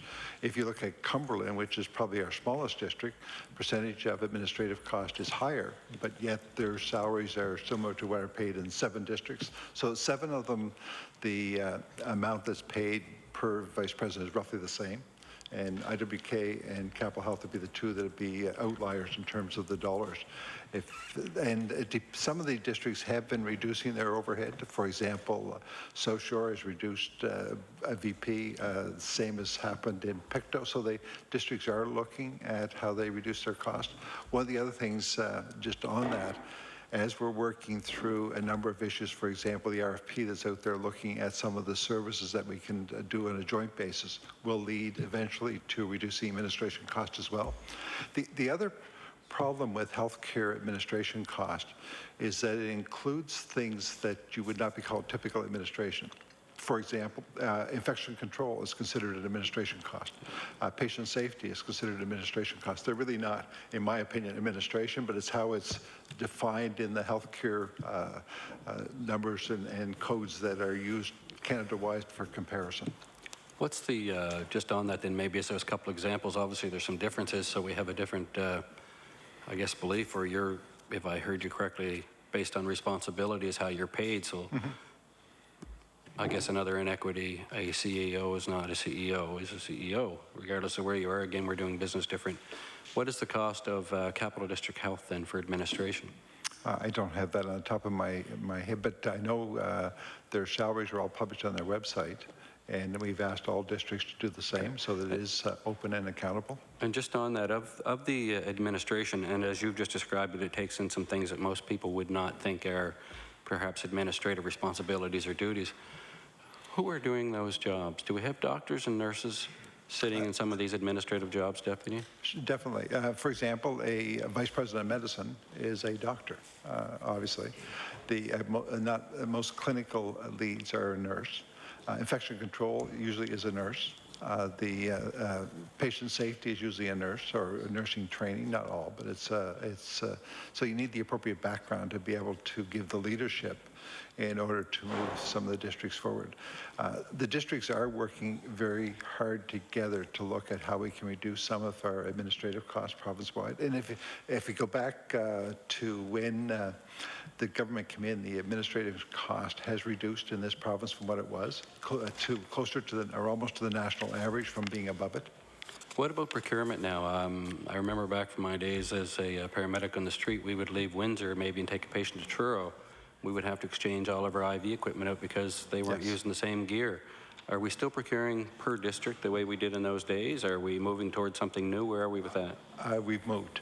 There was 2 national buying agencies that were using, IWK and Capital Health were using one, other districts were using. So now we've got the same procurer that we're using on a national basis, which means the supply is very similar. We've also talked with EHS about that actual issue, how it didn't make sense to change and throw one piece of tubing out and replacing with another. So we're moving much more in that way to have similarities in across districts. Yeah, and those are large costs. That's correct. I just want to go to one other place here. We see these cuts happening. You know, you're asking 3% across the board in health. People generally are upset about that, and I guess I can understand that from a number of perspectives, but they're saying no direct patient care. Many will argue that there will be frontline health care that will be affected. It can't help but not be. We see things like TV commercials. Now, back in February, I believe commercials started called Better Health Care Sooner in the province of Nova Scotia. And to me, these were nothing more than political commercials. They even represented the NDP colors as far as, you know, politics go. And they talked about better health care sooner and so on. Can you tell me the cost of doing them commercials? Maybe let's use the period of February when they started for a few weeks, 3 weeks? I can get the cost for you. I don't have them, Mr. Porter. But what I can tell you is the result of those commercials, the calls to 811 have gone up. The understanding of individuals of when to go to an emergency room, when to go to 811, has improved. And so we know that there has been beneficial results of it. The dollar payback, I can't give you exactly. I think there was another part of your question I was going to answer, I forgot. So that's fine. So you're telling me you think there's some value in the TV commercials by way of saving healthcare dollars? Is that what you're saying? That is correct. Okay. So those commercials for the February 3 weeks run about $122,000 from the information that I've gotten. If FOI popped it, I can provide that later, Madam Chair, if it's required for the committee to be tabled. So $120,000, and I guess people are going to be curious as to how that kind of money for a 3-week period is saving healthcare dollars in this province being asked to be taken out of other places that will directly affect patient care. We have things like long-term care, wait lines. The lists are enormous. It never ends. So, you know, we have a single entry system with 2 people working in it when I called the other day, and my response was when I asked about a patient on a waiting list now for some time who's living home with a family, and I just want to give you this example, who's living home between 2 sisters. It's a 3rd sister. She's been 2 weeks here and 2 weeks here. She's been assessed. That was as of August or something. Now, here's a lady who's, unfortunately, you know, it's always hard for families to look after their own. It's very difficult. And when I called, well, there's only me here today. There's only 2 of us working in here. When I asked the question, can you tell me where she is on the list?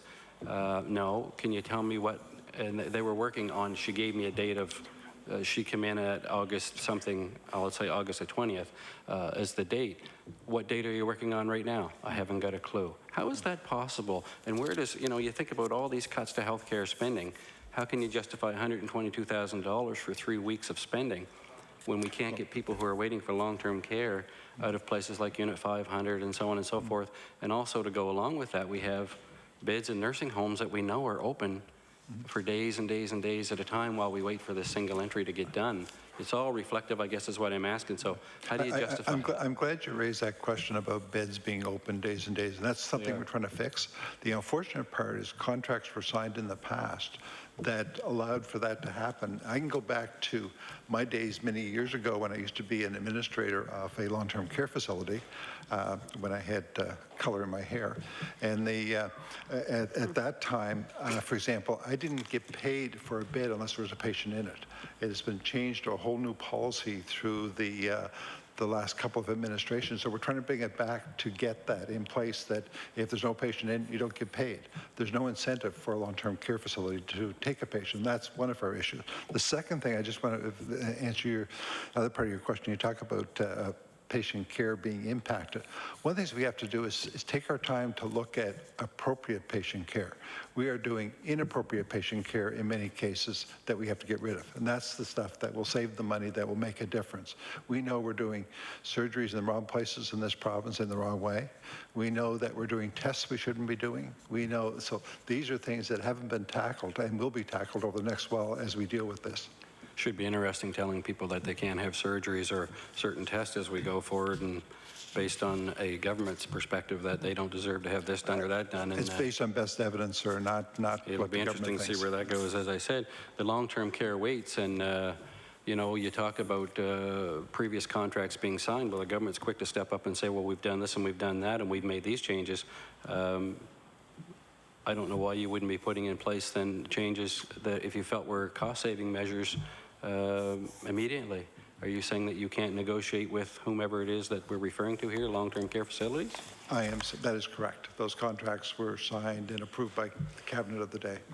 So you can't go back to those contracts and make any changes? We are Is that what going you're through saying? that process, but it's not going to be overnight. When will that be anticipated to be happening, Deputy? We expect to have some of the savings in starting in the first of the fiscal year. I see. Because it is a huge issue. Long-term care has been a systems design for a very long time, and I've said that in this House, standing here in this legislature. The single interest system has been a huge failure. It continues to be a failure. It does not work.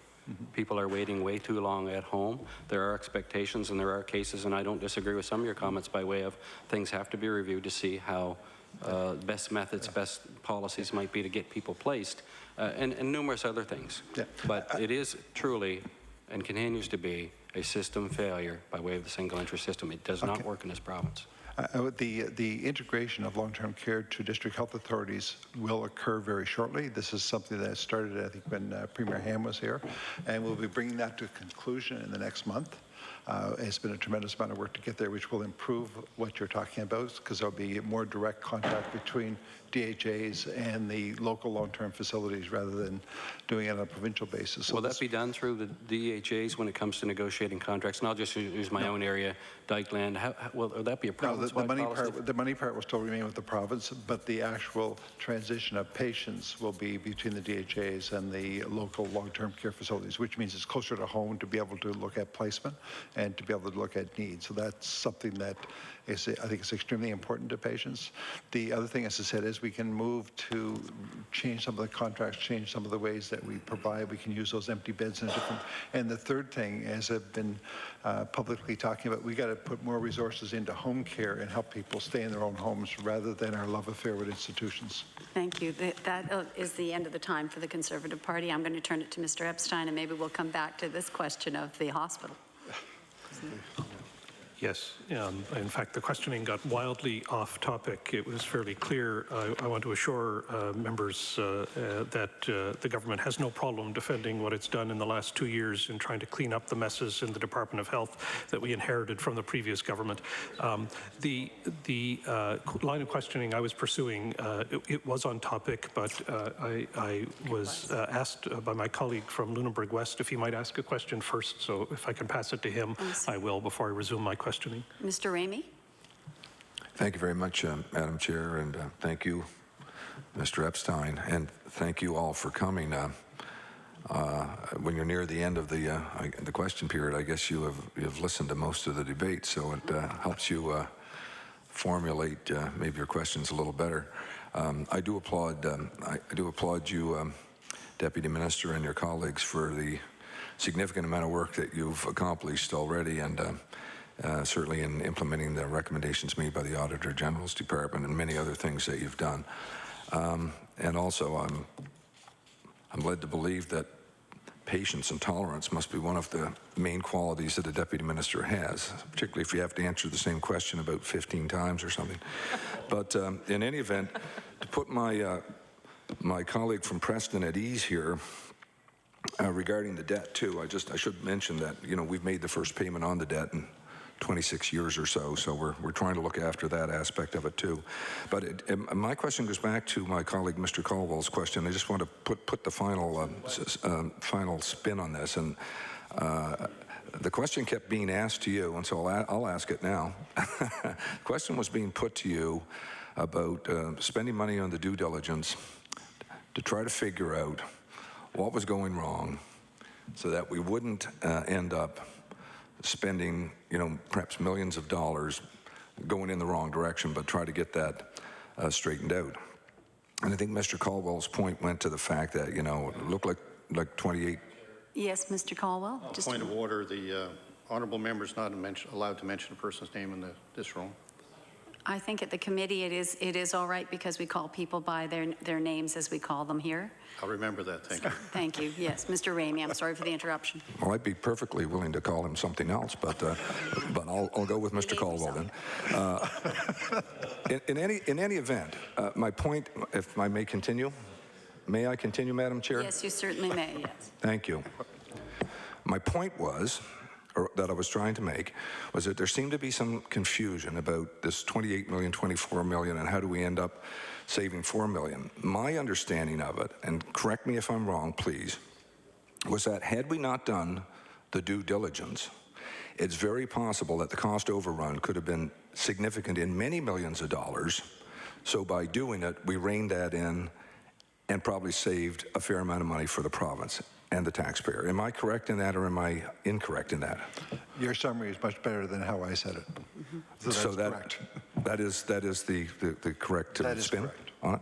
Okay, that's really my question, and I'll turn it back to Mr. Epstein. Thank you, Mr. McNamara. Mr. Epstein, please.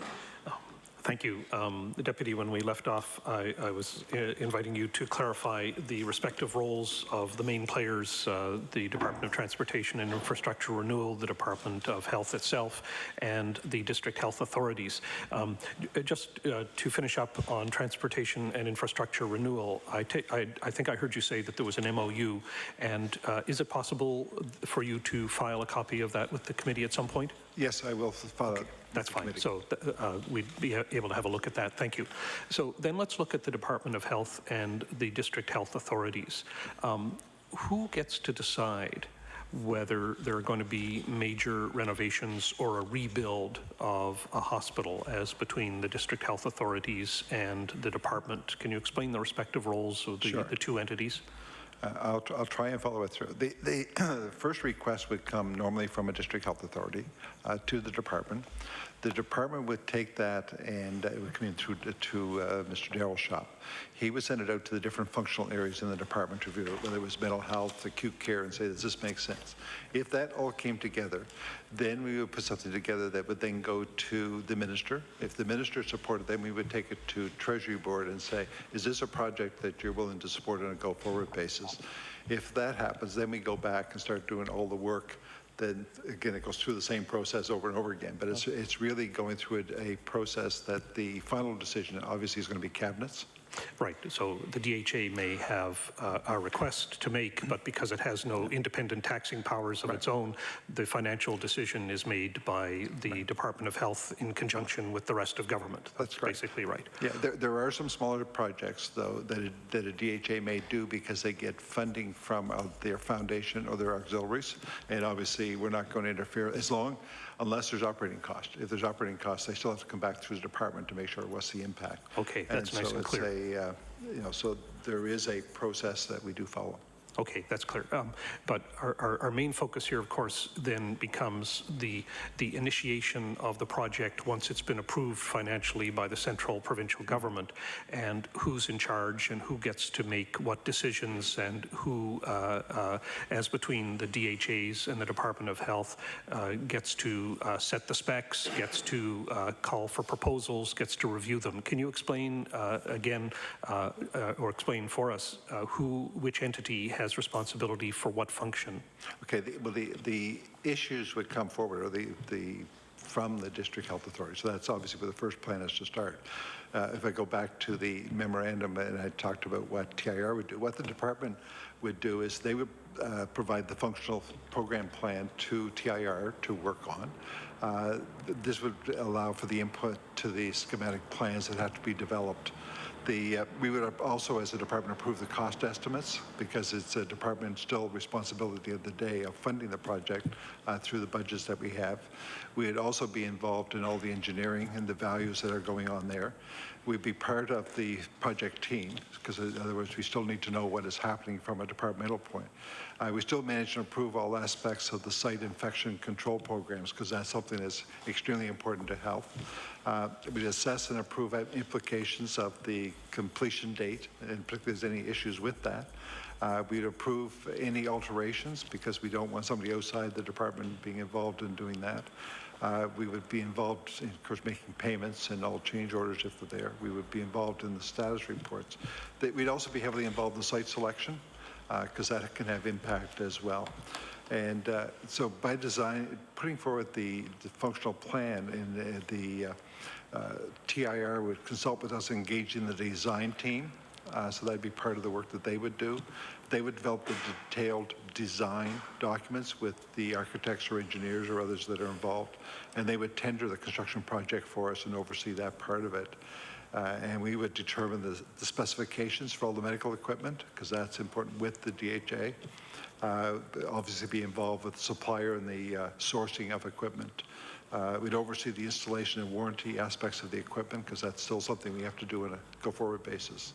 And be involved, obviously, in approving and establishing the programs that occur in a facility. Because it's quite easy for a DHA to put a program in, but it can cost us a lot of money if we're not ensuring that we can fund the operating dollars of that on a go-forward basis. Sometimes we may determine that some space is set aside for a future program when the operating dollars might be available. Your description makes it sound as if all the responsibility is in the hands of the two provincial government departments. No. Maybe I should have asked what are the responsibilities of the DHAs, because it's not at all clear to me what role they have in the whole process apart from making the initial request, which is obviously a very high level general decision or proposal to start the process off. This government has removed the DHA from a lesser role than it had been in the past in being overseeing the construction and controlling the project. So it'll be more controlled by government on a go-forward basis. And is that's a result of the experience with the Colchester hospital? Correct. Is that right? That is correct. And is there a policy document or a statement that outlines this for the DHAs? The memorandum of understanding outlines, and the DHAs will have it as well. They will have the memorandum which outlines the responsibility of the two major departments. The same MOU that it's a interacts MOU with between transportation? Government, but DHAs will be advised, are being instructed by the minister that this is what will apply in the future. Yes. So at this point, the major shift that's taken place is that the real locus of decision making will be at the provincial government department level rather than with the DHAs. The payer will decide. Fine. Thank you very much. Okay, the other set of questions I have has to do with what we anticipate the department being involved with in terms of new hospitals or major renovations in the coming years. I understood from the comments of Mr. Darren that there may be as many as 30 projects going on right now. I don't think it was clear to me how many of those were at the $20 million level, and maybe we could start with that. Mr. Darrell? Thank you. At the exceeding the $20 million level at this moment, we don't have any. Well, I'm lying to you. We actually have, but I told you I was lying, so I'm not lying. Okay. Shame on you. We actually have the one down in the Queens area. And that's the only one that would be in excess of $20 million at this time. Okay, and of course, the completion of the Colchester Hospital. That's correct, right. Yes. Okay, so the others are all under that, which means that transportation is not involved in it. That is correct. Okay, and I think I heard you give some examples before of those projects that are going on right now. You mentioned one in Inverness, for example. Is that yes? Right? Yes. Okay. What I'm wondering about though is looking forward. I'm wondering what the department anticipates in terms of proposals or demand for major rebuildings or replacement of hospitals. It's not clear to me, for example, just what the life expectancy is of some of the hospitals that we have in place. I'm not sure what old means in terms of the hospitals that we have in the province right now. So I'm wondering if you can tell us what you're anticipating in the next few years in terms of either the need for replacement or major renovations or demands for them. The obvious one that we have to deal with over the next few years is the Victoria General Hospital. I think everyone knows it's fairly old, fairly antiquated, and there's a number of issues with it and has been. So that's probably the biggest one that we will be facing. We just have to figure out how we're going to do it and how we're going to fund it. But at some point, it has to be done. Otherwise, I think we'll be spending more good money after bad and trying to keep it up to a standard to be able to look after patients. And do you know when the department will have to come to grips with that, issue? I think we're facing the issue and we'll be working with Capital Health in the initial stages of looking at what's required and what the master plan is. That'll be our first step. Okay. And at some point in the questioning, I apologize for having missed the details of this. There was a reference to a project in New Glasgow. I'm sorry, can you just, did I mishear? Can you just tell me what that is? No, the project that's been approved the first stage that's been approved in New Glasgow is to do the master plan or functional plan to redo the emergency department. The emergency department in the hospital there is not up to a standard, and it doesn't allow for good access and flow of patients, so it has to be redesigned. As was mentioned by Mr. McKinnon, the community has been very active in providing funds to move it forward, and that's been helpful in making the decision easier. If I can also go back to the project that Mr. Darrell mentioned about the Queen's project, which is just slightly over $20 million. To be fair, that is one where the department's dollars is only $3 million. The rest of the money has been raised by the community, and that's why that project is proceeding. So the community has done a tremendous job through individuals in the foundation to move that. There is a very minimal operating cost increase, and so I think the community has to be commended for taking strong leadership in moving that forward. And just to go back to the Victoria General Hospital, now that you've put it on the table as something we should be thinking about, and in asking this question, I'm mindful of what you said before about giving dollar amounts publicly and to the potential benefit of bidders, but I'm wondering if you can give us even a remote number for what it is that we might be looking at in terms of the potential cost there. I can't at this time, but I know it's not going to be cheap.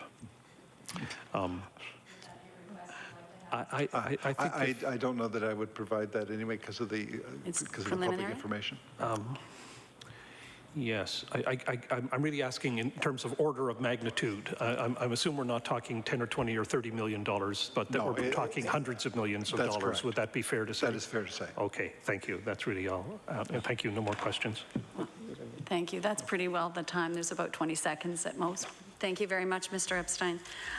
We have quite a long list of requests for information from the department. I know that our clerk, Darlene Henry, has been keeping a list of that and can make that available to you, Mr. McNamara, so that you'll be able to answer those questions. I also wanted to just make a couple of questions myself, maybe a request for information. In reviewing the document, there's a couple of very troubling things that the Auditor General has pointed out. One of them is that the space requirement actually ended up being more than Cabinet had approved by, it mentions on page 68, by 44,000 square feet higher than it should have been, even though there had been measures to make it smaller.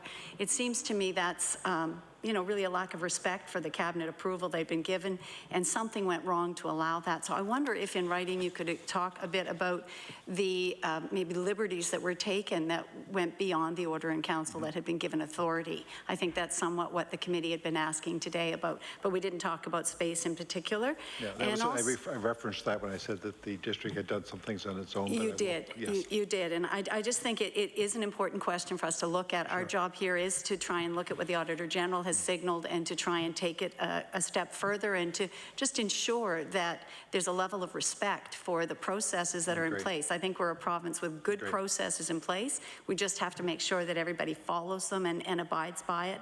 And I think this is a good example that if we look carefully at this, then perhaps every other project from every other department will be better followed as we go forward as well.